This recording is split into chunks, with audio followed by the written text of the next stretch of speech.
Greetings, flesh creatures.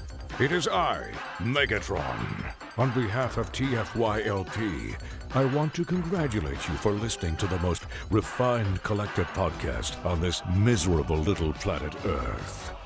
Yes. Here you'll find knowledgeable fans discussing every aspect of Transformers and beyond. Now, enjoy the show while I continue my path to complete conquest of all of you miserable biological entities. Predacons, terrorize! Hi, and welcome to TFYLP, episode 388 for Monday, July 6th. So with me tonight, I've got Rick and Paul. I am drunk. That's nice to broadcast right off the bat there. So Let's get this show started. In case anyone wasn't sure, so I am and not. Of course, I'm not alcohol. either. So. Yeah, who would have thought? But then, of course, our special guest for tonight, EJ Sue. So welcome. Thank you for having me. Yeah, thank you for joining us. EJ, so you are a man who doesn't do a lot of interviews.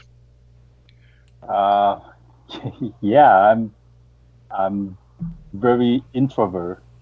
I'm very shy, so whenever I'm facing camera, I don't know what to say.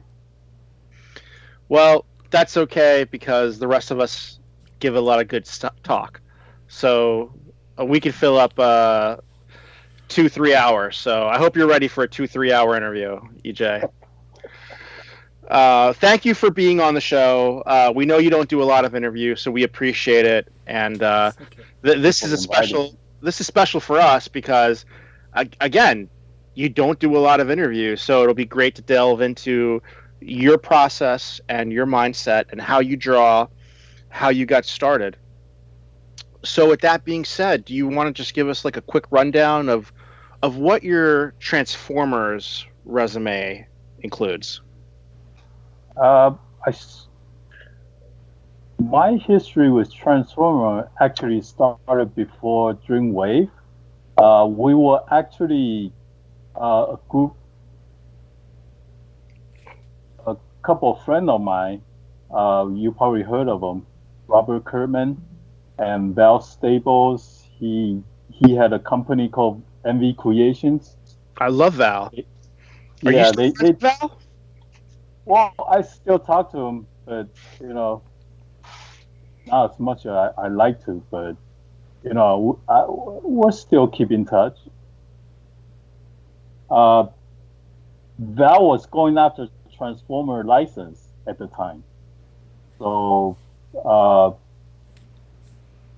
we knew each other through message board. Back then, there was a comic book message board called Pencil Jack. A lot of people who are pro right now, they were on it. So I love drawing robot, and Val asked me if I want to try to pitch a Transformer license packet to see if we could get it. At the time, we actually were kind of a front runner of getting that license, but at the end, it wasn't ours to have at the time, so it went to Dreamwave. And we all know how that turned out. Lucky you weren't caught in that Pat Lee storm. Well, I don't want to make comment on that. Good. So what was your initial pitch like? Because I don't think anyone's ever seen that, right? I think we did a couple pages of sequential, just show that we can do Transformer in sequential pages, and also some sketch art. We send in bunch of stuff over time. It's not like one. I mean, we prepare a package, but it's not something that we we send in all at once.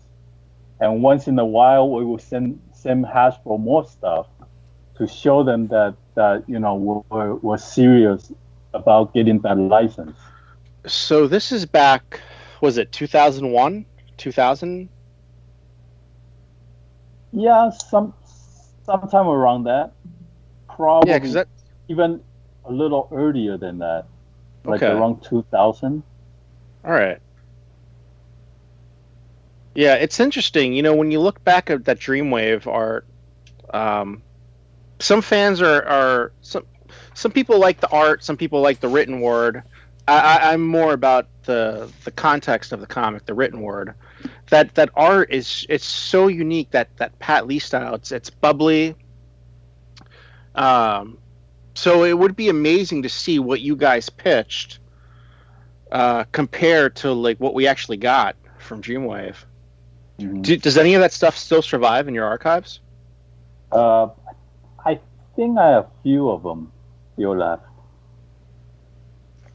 That So would you- be cool to see.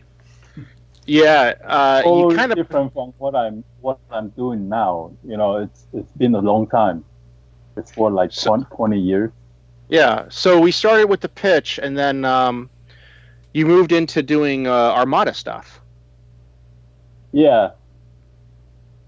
Since we didn't get the license, but whoever that Val is in contact with in Hasbro really like our stuff, so they start sending some of the promotional artwork our way, so we can continue to work on Transformers.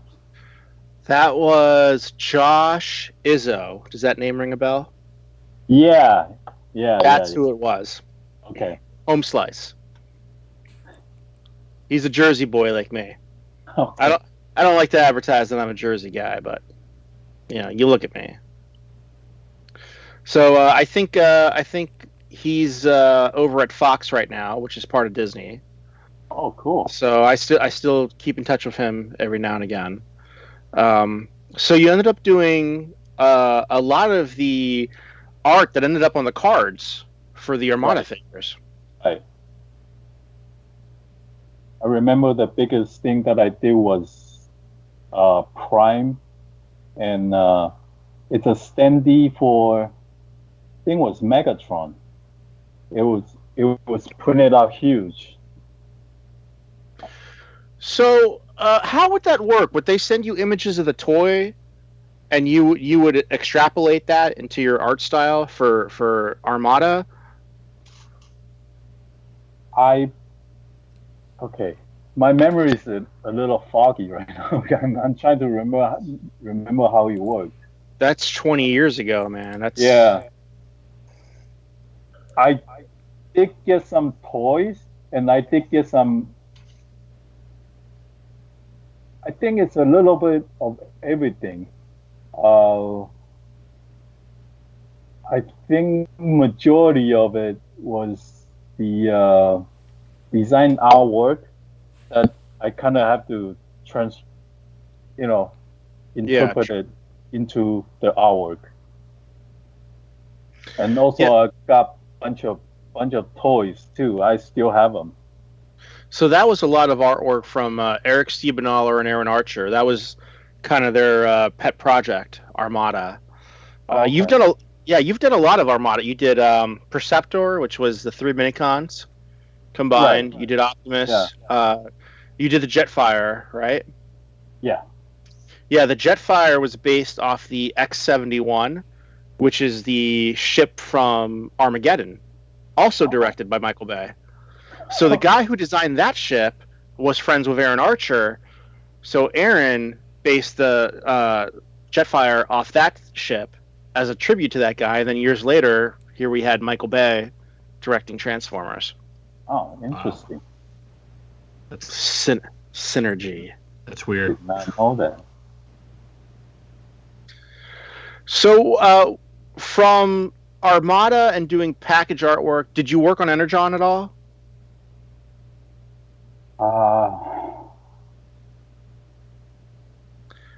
I think Marcello did a lot of the Energon, actually. Now that I think about it, I I'm gonna say no, but I might have, like, minor stuff, maybe.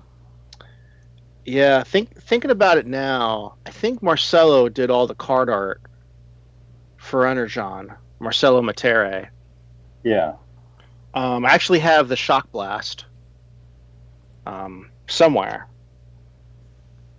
So all those were done in traditional format, right? Yeah. Okay. So we have another screen up here, which is a lovely view of your hand.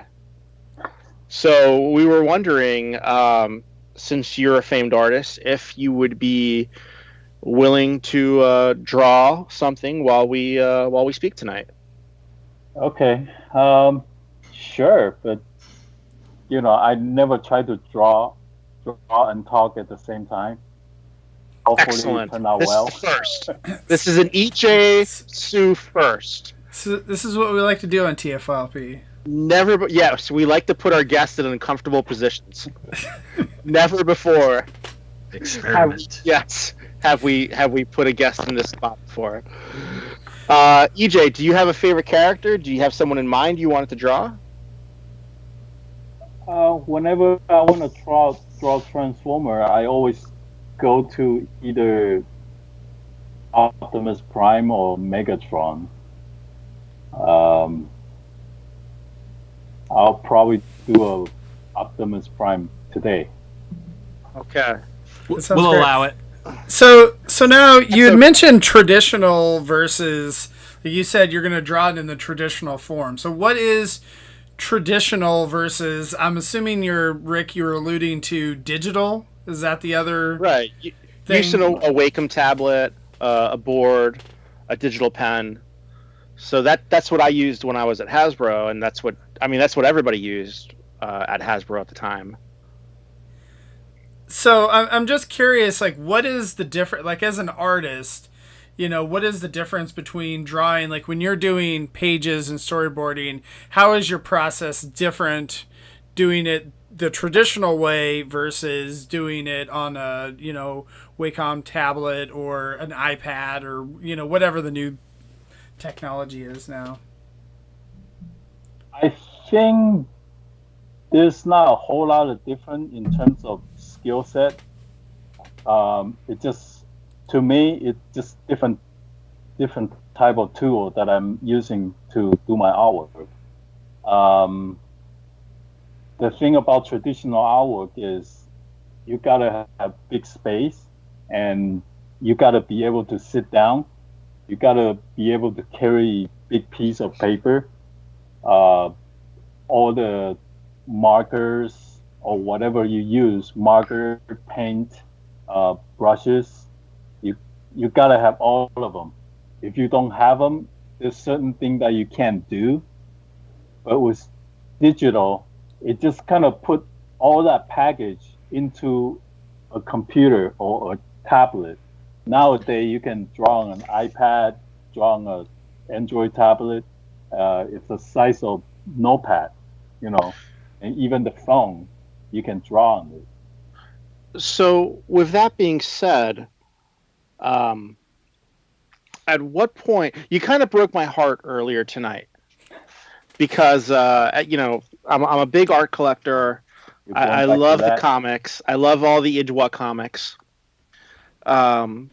And I was kind of like probing you. Maybe you've got some Lost Light stuff available. I know we're getting a little ahead of where you were in your resume, but you told me that, yeah, that's all like digital. And I'm thinking back to like all the other guys I know, and I'm like, Casey and Ken and Marcel, they all work traditional because they sell that stuff later on, right? So you kind of broke my heart that all that Lost Light stuff isn't actually available for sale that can be framed and mounted on someone's wall. Sorry about that. So what do you prefer these days, working digitally or working in a traditional style? It's not that I prefer one way or another.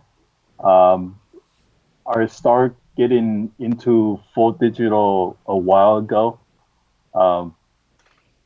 mainly because I I had kid now, I want to try to be with them, and a lot of time you can take traditional art with you when you're out in the park, or go climb a mountain.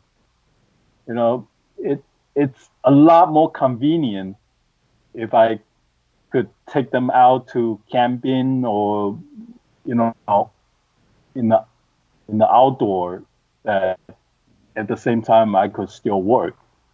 I think the convenience of digital art is invaluable, but to me, drawing on traditional media is very therapeutic in a way.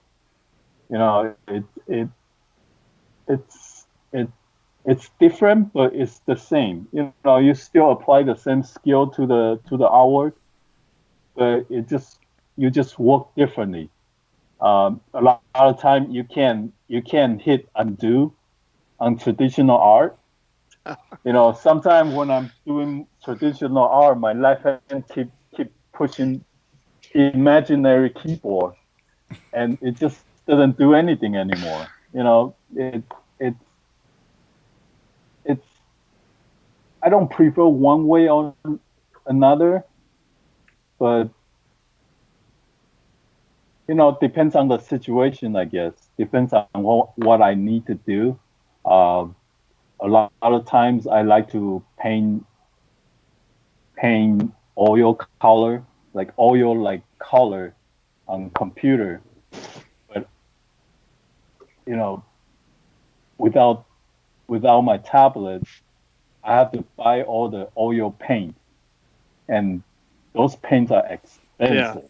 Yeah, my wife paints with oil, and it also stinks. Yeah, it smells really bad. And you can't, once you make mistake, you can't go back. With digital, you can experiment as much as you want. Layers, man. Yeah. Layers.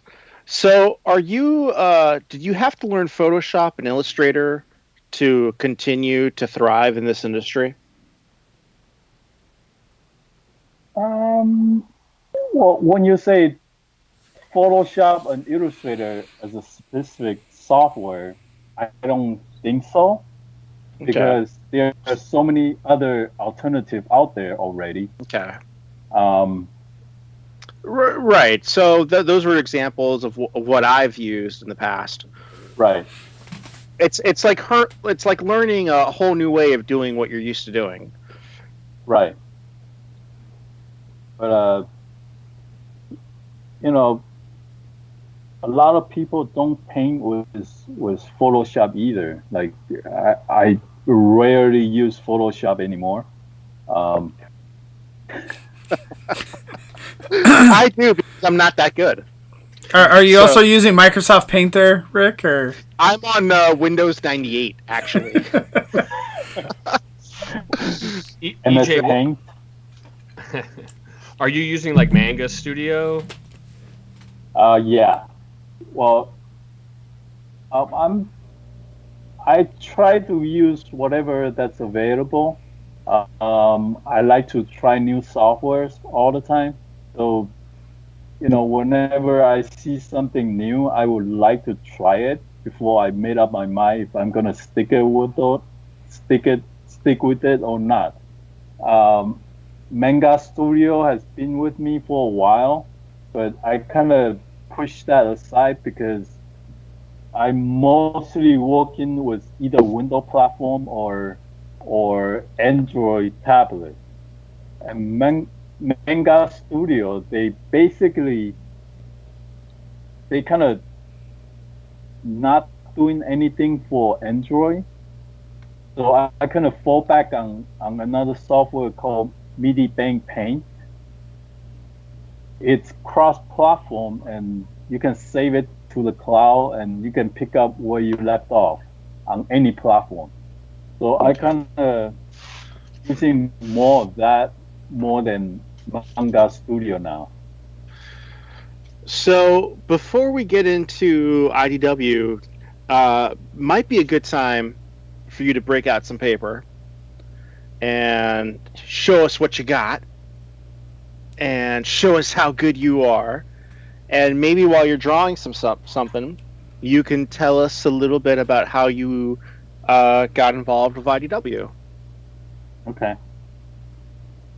So after we didn't get the license, and after Dreamwave fell apart, I guess a lot of my Transformer artwork got out there.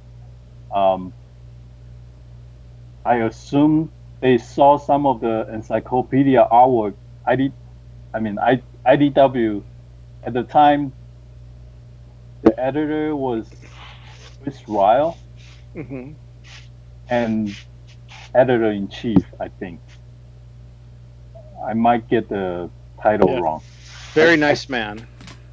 Yeah, I assume he saw my artwork in one of those Transformer encyclopedia.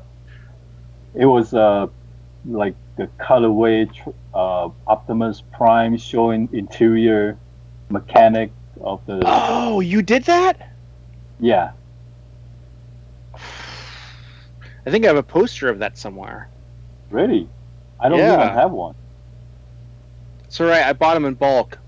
I have bulk posters somewhere. I can probably send you one. Is it this one?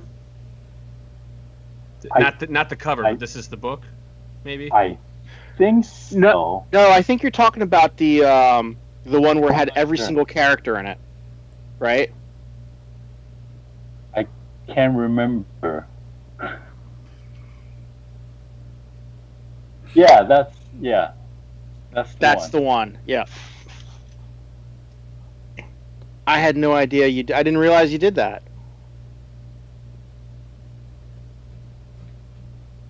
So I assume Chris saw my artwork on the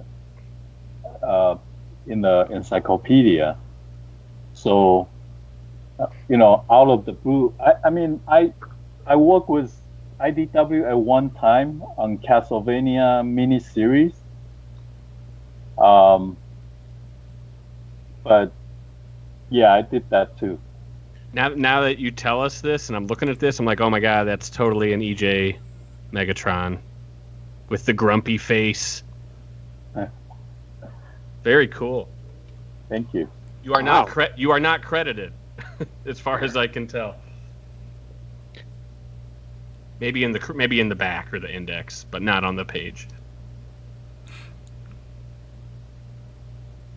So I got an email from Chris asking me if I want to work on Transformer comics. I mean, of course I say yes. Now, what else were you doing at the time? Was it industrial design? At the time, I think I was doing stuff here and there. I also work on now you mention it. I think I was before that I was working with Devil Steel on Transformer versus G.I. Joe. Yes. You did a whole bunch of that stuff, didn't you? Yeah, I did. Right. It was like I designed a whole crew of like 50s cars and 30s vehicle. Right, because it was a whole time travel story, right? And I remember the jazz from that line was absolutely amazing. And when I was at Hasbro, I pitched a whole bunch of cars for the Generations line and like 30s, 40s, 50s, 60s vehicles. Like just old school vehicles. Obviously, I remember that. Obviously, they never hit. But I think the Hot Rod was also. I remember the Jazz. I think I lifted that for my presentation, and the Hot Rod as well. I think the Hot Rod was like an old GT. Yeah, That was kind of that was the best part of those books, was the cool retro designs that you'd never seen before. So an official standpoint. Yeah, when you design something for the comic book, do you think about how it could transform and where the parts might go? Yeah. I have industrial design background. Things has to work for me. You know, you can't fake it.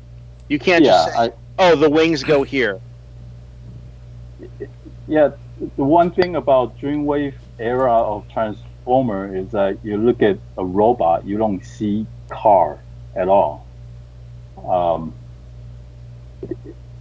They totally change it to a way to fit the robot anatomy in a way. But to me, these car pieces shouldn't shift so much that you can't recognize them. And kind of like the movies. Yeah, from my perspective, being an industrial designer, I want to be able to take my robot and actually transform it into a car or whatever vehicle that he turned into. That aspect is very important to me. Things shouldn't be shifting. Things shouldn't be vary in sizes. You could. So mass shifting. Yeah, well, I mean, Megatron kind of mass shift, but yeah. But what I'm saying is, if you want to make it larger, you want to mass shift.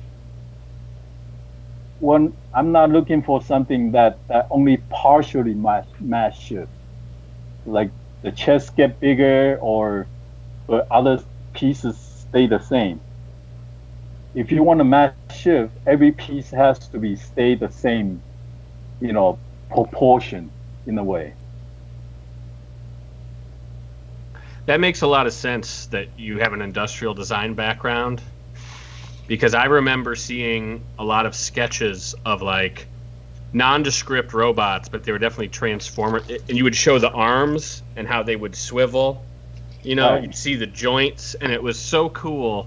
And I had never seen that before, done in such a way that looked real, like totally believable.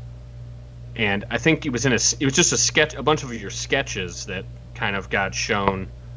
And another thing that I always thought was kind of signature to you, where there were scenes that you drew where they were transforming and the weapon would like fly out, and then they would like snatch it out of the sky or snatch it out of the air and have it. And that was kind of a signature move for your artwork, in my opinion. And I think that might be something that's even transcended now the entire Transformers genre. I mean, I think maybe it was Don Figueroa who first did something like that, where the gun popped out of the back of Optimus. But I like it where just like they don't reach behind their back and they just pull out a gun. I always hated that.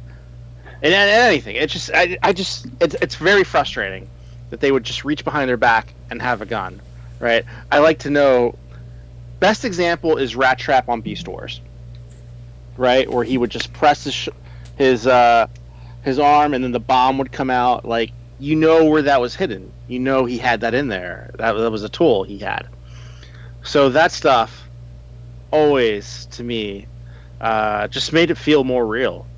I mean, we're talking about giant robots, but it gives it that extra sense of this could actually be a cool story. This could be a cartoon. This could transcend to a film. Yeah, it helps bring out the realism of this fantasy thing. When you see artwork like that, you're like, oh wow, they get it. It's cool. Like, they're not faking it. Like, they're thinking about where all the parts go, and those are the challenges of Transformers fiction and creative. And I always thought EJ was a master at some of those minor details that fans really just go gaga over.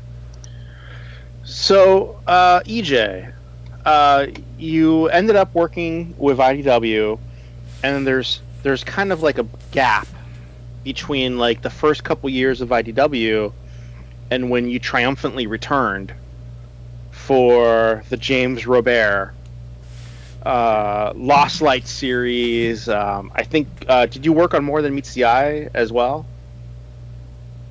I don't think I think maybe you did some covers for them. I did, yeah. Throughout the time that I was absent, I pretty much did, a few spotlights and a few covers. Right. So you did Spotlight Jazz, right? Right. Right. What was your favorite thing to work on at IDW? Excuse me. That's a good question.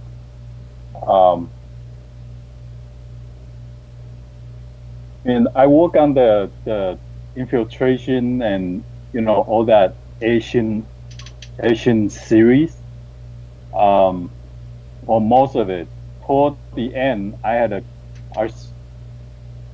my first daughter, so I didn't have time to do, I didn't have the time to meet the deadline, so to speak. So I took a break for a while. I think after that series was done, when I started working on other spotlight series, I was able to kind of do different style of artwork rather than sticking with one particular style. I think as an artist, that's very invaluable where I can experiment with different style that I can, see what worked for me and see and what else I can do, things like that. And I really appreciate IDW giving me the opportunity. Not unlike a lot of publishers, I think they want something from you that, okay, we know you can do this, please just do this. And that's not what IDW is about. They gave you freedom to express your creativity. I'm totally surprised that they let me digitally paint spotlight size wide. And so one thing that I'm proud of, having been a manager, is giving the artist autonomy to do what they needed to do it in their. When we hire an artist, it's because we're hiring to perform in their style, not in someone else's style, right? So I'm curious, in the early days of IDW with the whole Infiltration, Escalation, Devastation series, did someone else establish what the characters looked like, or did you have autonomy to establish what the characters looked like for the books you were illustrating? The only thing that was decided besides me,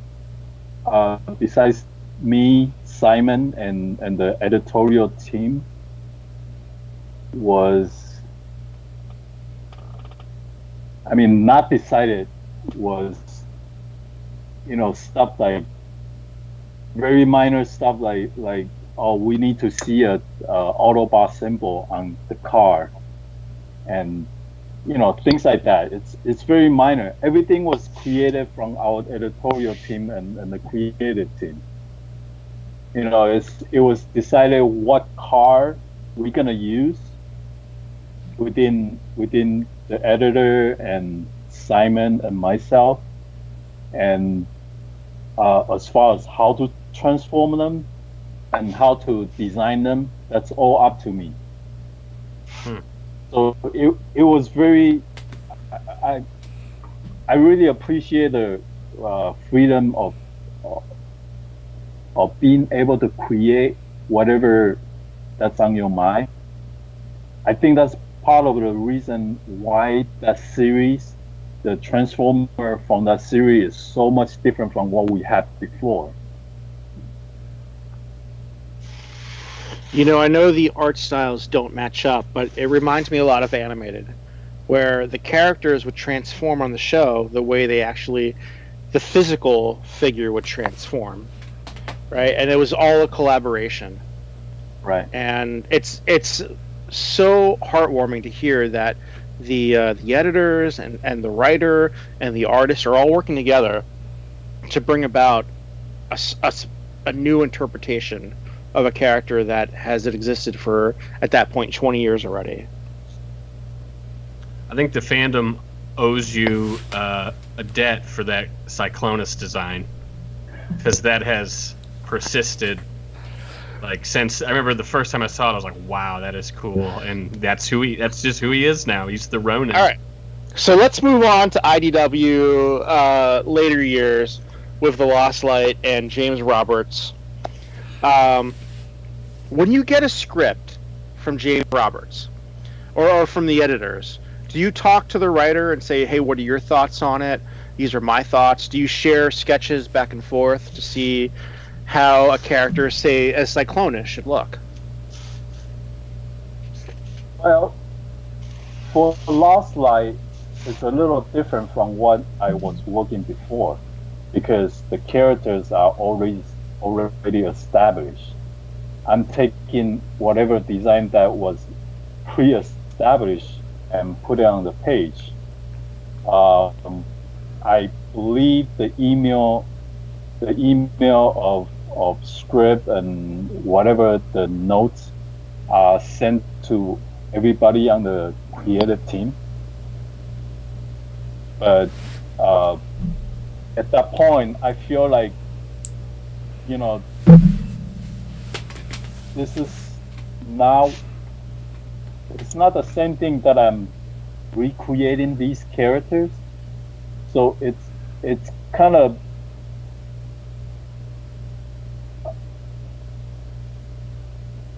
what's the word for it? So is it do you see it as a new challenge, or do you see it as taking someone else's work and just continuing their work? Is it not as fulfilling? I'm gonna say yes. In a sense, it's not quite as fulfilling that these are not the characters that I created. And all these characters, I think there were like 20 of them that I had to find reference. Yeah. And it was quite difficult to follow all these characters that I had never drawn before, except Cyclonus. Because it was still your design. They didn't change it. It was so good, they kept it. I'm pretty surprised that Cyclonus design lasts that long. It's kind of heartwarming in a way that you know every single character has been redesigned several times actually, and one character still stay pretty much the same essential design. It's That's how you know you've left your mark. Yeah. When others continue your work and carry it forward into theirs. So how do you feel about third-party companies that may try to recreate your work? So, because I have a Generation Cyclonus with an add-on kit to make it look more like the version of Cyclonus that you designed. Like the modification? Yeah. How do you feel when a third-party company makes a figure inspired by your artwork? Well, first off, is he aware, or are we just blindsiding him with this? I did not know that. Should there you go. Should I grab it? And say, grab some examples. Yeah, there was the Generation Cyclonus toy, the deluxe, and you could buy an add-on kit made by a third party that gave it it gave him the Ronin skirt sort of thing, and it looked more, All right. it looked cool. It looked more like you're drawing. So this is an add-on kit. It's an existing figure produced by Hasbro. Actually, this figure was produced by Takara Tomy, and this is an add-on kit that came with Swerve. Oh wow! So there's the head. It's got the pads here on the side. It's got the drift sword. So how does something like this? Somebody loved your design and appreciated all the magic that went into the writing and drawing of a comic book to make a figure like this, a garage kit basically, to add on to someone's existing figure. I'm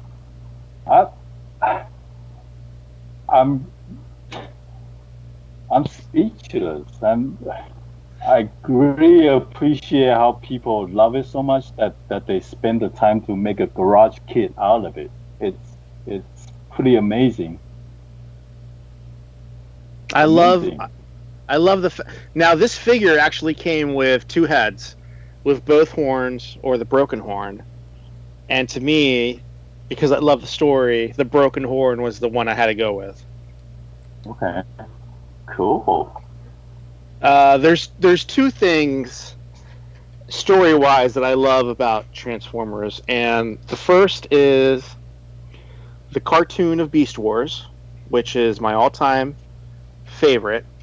Great storytelling. And then you get into The Lost Light with James Roberts. And that is some brilliant storytelling that is emotional. And again, they're just robots, but it strikes you. And it's heartbreaking to know that none of the pages that you worked on are something that I can frame and hang up on my wall. Just get a giant iPad and hang it. And just there you go, Rick. Buy the files. Right, I can just scroll it This is every time yeah. I walk by. I can just switch to another page. Well, no. Buy the JPEGs from EJ. And then Yeah, have there your you own go. copies. Buy the release form So, and the speaking of JPEG and buying then print stuff, it off. EJ, are you available for commissions? Yes, I am. So how would someone get a hold of you if they wanted to get a commission from EJ So? I always tell people to email me directly, so we can talk over the email. Okay, depends on. what is your email? It's ejsu28@gmail.com. Because you were born in 1928? No, that was my birthday. Okay. I was gonna say there's 27 more. You're the 28th version of EJ that we've had. So for your commissions, do you have certain ones, like do you do headshots and body shots versus like full pages, or like what's kind of the gamut of the commissions you typically do for people? I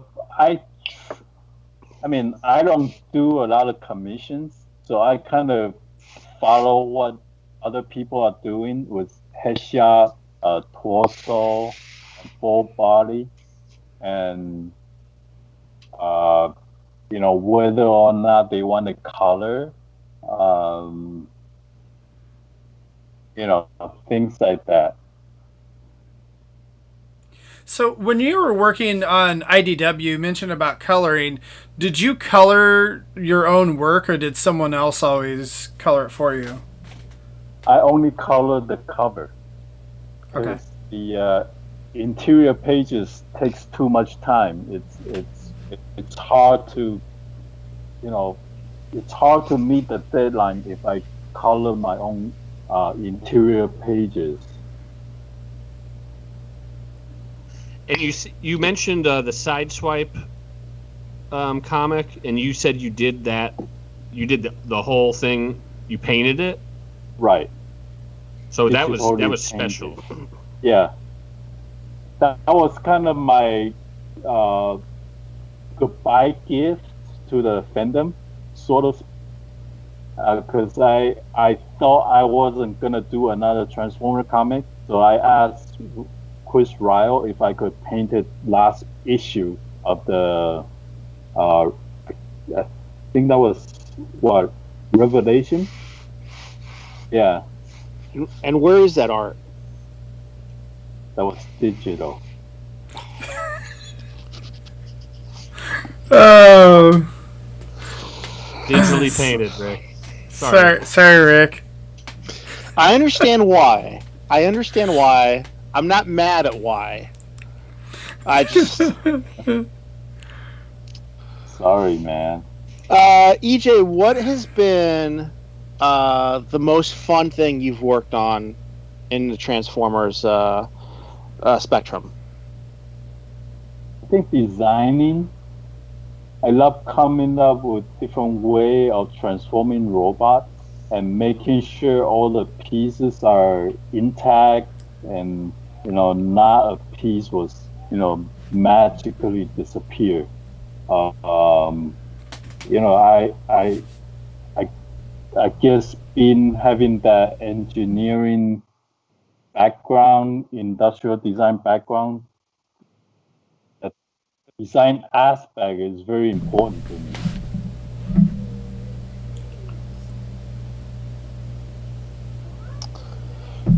So what are you working on these days? What have you been working on, actually? You've been working... We mentioned Robert Kirkman. What have you been working on lately? I've been working on an original graphic novel for Robert Kirkman at the Skybound Entertainment for the last 2 years, I think. It's up to 150, 60 pages. I think we have like 40 or some pages more to go until we reach the end of the first volume. And I can't talk about it much, because they haven't made any announcement. Okay. I'm not sure if they even be happy about me talking about it right now. Okay. So before you get fired, you're still working with Robert Kirkman, for those who don't know, a lot of fame with The Walking Dead. He's also responsible for other comic books. I remember when I was at Hasbro, he took a meeting with Hasbro because we were interested at the time in buying his superhero comic books. Huh. The name eludes me right now. Invincible, yes. Hasbro was just interested in buying the whole brand. Wow. And he, you walk into the lunchroom and there he is, just sitting, having lunch. And you're like, oh, The Walking Dead, that's great. He's like, no, the toys are tied up, man. They already got the toys. I'm like, oh, no, I just wanted to say hello. So, are you're friends with Robert Kirkman? Yeah, I knew him back in 2000, I think. So, a random question about Kirkman. Is he into the whole Transformers thing? He was gonna write a Transformer book if Val Stable got the license. Wow. That's crazy. I remember, where I met Val? I met him with Emiliano. Okay. They were just randomly walking through like the secure area of Hasbro, and I'm like, "You're Emiliano," and he's like, "Rick, I know. Hey, I know you. Hey, you're my friend." And Emiliano is like, he's like this tall, I'm like, "Wow, you're short." So that was the first time I met Val. I have no idea what they were there for. But yeah, it's a shame that things didn't go the way for Val and Emiliano and you, and it would have been amazing to have Robert Kirkman write Transformers. Yeah. But you've been able to have a career beyond that pitch, and we're grateful for that. And do you think you're ever going to come back to Transformers? That kind of depends on what's happening. It's not really up to me to decide whether or not I'm coming back. If I have time, if I'm available, I've always loved to draw robots. It's really up to IDW whether or not they need someone to fill in. At this point, I doubt that I can meet the monthly deadline. It's kind of hard having to taking care of 3 kids, and especially now that with this whole coronavirus situation, that I kind of have to help them with their schoolwork in online school and all that. So it's very difficult for me to meet monthly deadline at this point. Lucas and I are in that same boat. Paul doesn't have any kids that he's aware of. Yeah. Not yet. No, that's been rough. Trying to balance work and kids is definitely a challenge. My wife and I celebrated. It was more like a hey, the 20th anniversary of our first date. Wow. Last week, and she's like, "Hey, it's been 20 years since our first date," and I'm like, "Well, if anybody shows up and says you're my dad, I'll be like, sorry, kid. Looks like you're 18. You're out of luck. Here, have some bots. Be on your way." EJ, with your your extreme talent at like concepts and physicality in Transformers, I feel like you could offer the movie teams like some really good foundations for character designs. And I wonder if what is your take, since you've been mostly in the comic world and sort of in the G1 aesthetic, what has been your take on the films from a design perspective?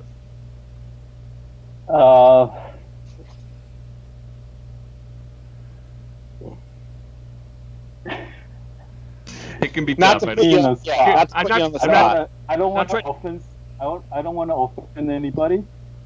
But outside of Megatron, in my opinion, outside of Optimus Prime, all the other robots are hard to identify. Optimus Prime has this very nice silhouette in a way. The proportion is very, very nice. And I think they put a lot of effort into designing Optimus Prime, and everything else.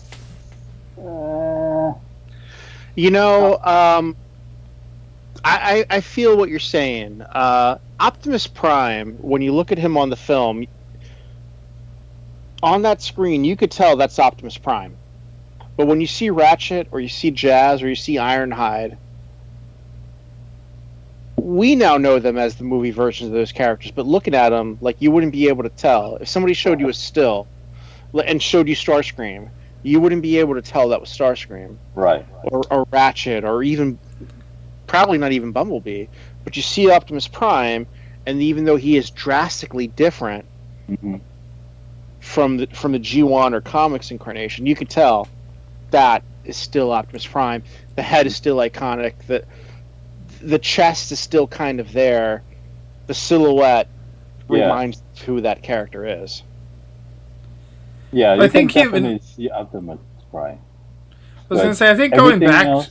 Oh, sorry. I was going to say, I think even going back to some of the industrial design, concepts that you had talked about, like the recent Bumblebee movie, I feel like did a lot better job of that, of making it look like more of a real world, figure. Whereas a couple of the earlier, the movies before that, where they had come up with the Transformium concept, where like it's like, oh, we don't have to worry about like this piece going here and this piece going there because we just have Transformium and we just don't care anymore. Yeah, you mean when they gave up? Yeah. They might as well have been liquid metal. Yeah. Right. Basically, yeah. Yeah. That was the new version of the T1000. Yeah, and I mean, I think it was interesting to try, but it was just, I'm kind of the same way as you guys, where I'd prefer more of a real world aesthetic. EJ, any final thoughts on your work or any message you want to leave to aspiring artists?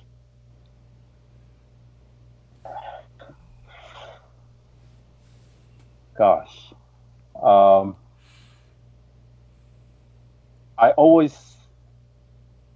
used to have a tagline under my signature.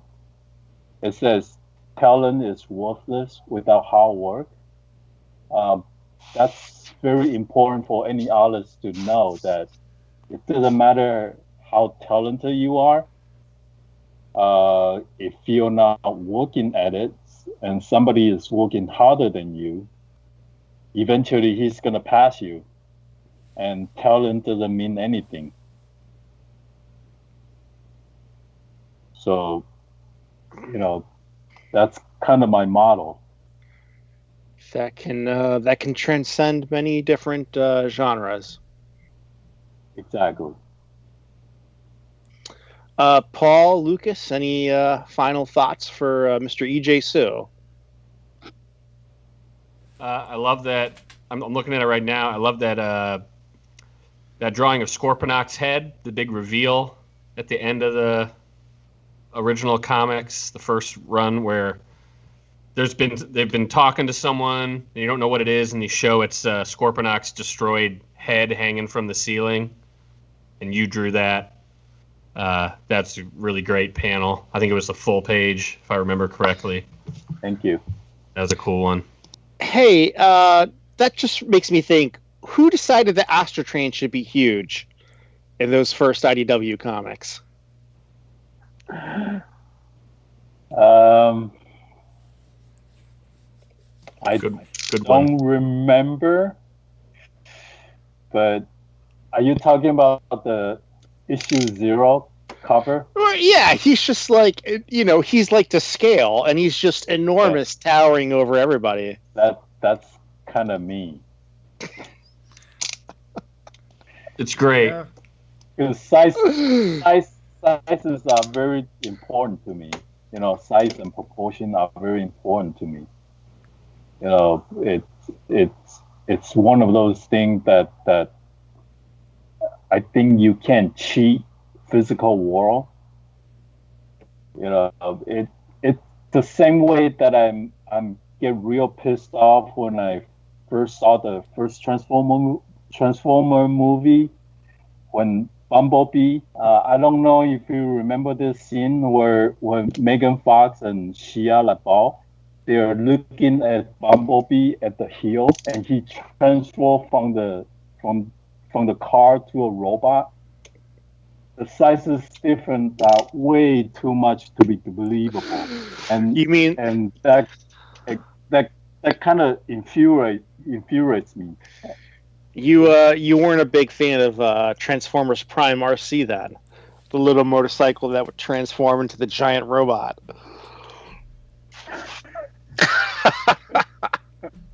I remember the first footage I ever saw of Transformers Prime was RC and motorcycle pulling up behind Jack, and then she transforms and she's like this big giant robot. I'm like, oh, crap.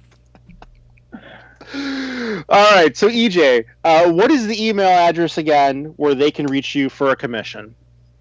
It's EJSU2 ej28@gmail.com. All right, so ejsue28@email.com. EJ, thank you. At gmail.com, yes. Did I say email? Yes. It's at gmail.com. Can we get a good Yeah. look at that the drawing so far? I didn't do much. Yeah, we kept you talking. Yeah. Too much talking. It's a nice looking head, though. That's Optimus Prime, baby, or Nemesis Prime. So we've proven that I can talk and draw at the same time. That's okay because I can't drive and text at the same time, and that's definitely been proven. We'll just have to have Rick talk more then, right? So. Well, yeah, I'll smile more and talk less. you started drawing every time we started chatting, but then you'd ask him a question. Yeah, exactly. All right, we'll do a show where it's thing just is- EJ drawing, and The he's thing interrupted is, by. I don't want to. I want to try to make eye contact when I'm talking. To me, it's kind of rude for not to make eye contact. Yeah. Well, EJ, in this country, we're full of rude people. So, being rude is the American way. There you go. Well, thank you so much for joining us tonight. I really appreciate that and appreciate all the contributions that you've made to the Transformers community over the years. EJ, thank you so for much. having me. I appreciate it. You're an incredible artist, and thank you so much. Yeah, you're not Thank bad. Not bad. There's always somebody better. There is always somebody better. There's always somebody with more Transformers. That's what I tell my kids. I honestly don't know who's better than you. So keep it up. Thank you. I hope you return to Transformers. So for Lucas, Paul, EJ, this is Rick. Thank you for listening and watching TFYLP. We will see you so next much. week. Peace. Thank you. Bye. It's wine.